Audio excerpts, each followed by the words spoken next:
My stepdad doesn't consider me as her real daughter but demands that I refrain from calling him my stepdad. Now he's miserable because I won't let him walk me down the aisle. My stepdad, who I called dad most of my life, is the only dad I ever knew. He met my mom when I was only 1 and they got married right after my 2nd birthday. So I literally have no memories of my life without him. And I would say most of my life I saw him as my dad and not my stepdad. He was the male figure who raised me and was there, but I was never equal to his bio kids. He would call me his stepdaughter when asked how many kids he had. I heard him say it, even when I was little. I always called him dad or him and mom my parents. It hurt a lot when I was younger. My younger sister was often called my first baby girl by him. My younger brother was called his firstborn. And while technically they are his first bio son and daughter, I was always expected to treat him like my real dad, but he was not always claiming me as his real daughter. Things started to change for me when I was 16. One of my friends called him my stepdad and I didn't correct him. My stepdad overheard and he told me he was hurt that after all he'd done for me, I'd let him be delegated to the lesser title of stepdad. I told him I was his stepdaughter most of the time, so why shouldn't he be my stepdad? My stepdad was still good to me. It was just,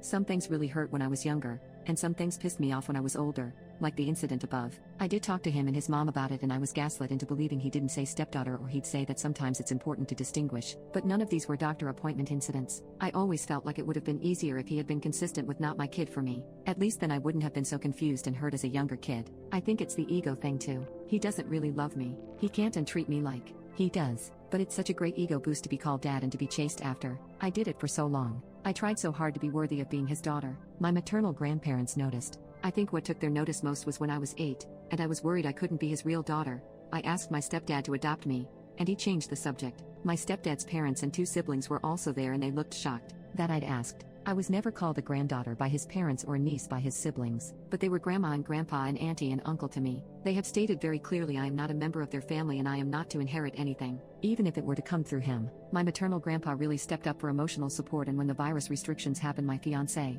and I moved in with him temporarily since he was alone and he knew we wanted to be in a home and not a cramped apartment. This is why, when I got engaged, I asked grandpa to walk me down the aisle. My stepdad was offended again, and he told me as much. I brought up how he talked about watching his 2 little girls get married, my 2 sisters, and never his 3. So why would he take on such a big task for his not little girl? He told me I was being so nitpicky, and I told him he was a hypocrite to treat me as not a daughter but expect to be treated as a dad. He told me I didn't know the meaning of the word and I should be more appreciative of all the things he gave me.